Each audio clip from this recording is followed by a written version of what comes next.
This is how I'm helping a client of mine to use a low doc loan against a vacant piece of land, draw out the equity, and also to cover the build for the construction loan. Like always, let's go to the drawing board. The vacant piece of land this builder owns is basically 600 square meters.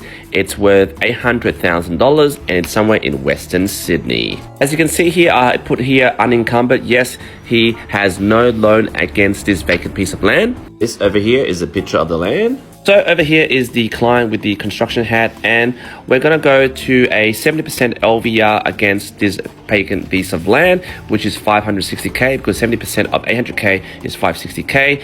And then the build, which is to construct the home on this land, costs 460. We'll be borrowing against this security to get this fund. And then the difference, which is 460 minus 560, is 100k. That will be for his personal use or future investment use. Now, in terms of the income used to, show servicing on this home loan that he's planning to get with me, basically he has no tax returns due to it not being lodged. And he's going to use his accountant, which his accountant referred this client to me, to basically sign a low doc letter, which is a piece of letter which says the client is earning X, Y, and Z. And by the way, this is suggested by the accountant, not myself, so don't roast me. And basically, based on this low doc accountant letter, he can get this loan. Now, mind you, for those who are planning to do this, you got to have an ABN GSE registration for minimum 2 years. The ABN has to be registered for minimum 2 years. You can't, if you're a bloody PYG and thinking, oh, I want to do the same thing. No, you got to wait 2 years and actually have some form of business to back that up. And plus, you also need a bloody accountant to sign off the letter. And most accountants will tell you to fuck off. If you're wondering, well, what is this bloody builder in terms of rates is he paying? Well, the rates are from 8.15% and it can be interest only. So let's break down how much this will cost him.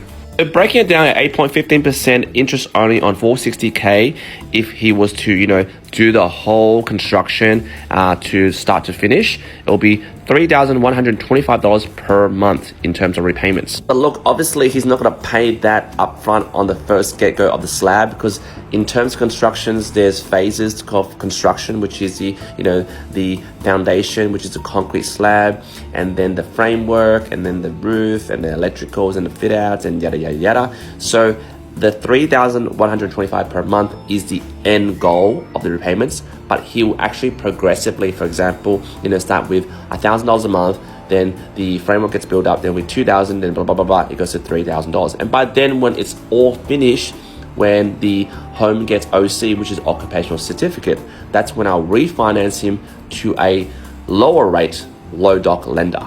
Or to be really honest, he's a bloody builder. After 12 months or 13 months of that being completed, he'll bloody sell it off like that, make a profit. Look at his feasibility study. For example, the home loan would be about 460k when it's time to sell. If he sells it for $1.46 million, which I think can be the case for a 3 to 4 bedroom home in Western Sydney, so he'll pocket $1 million of profit.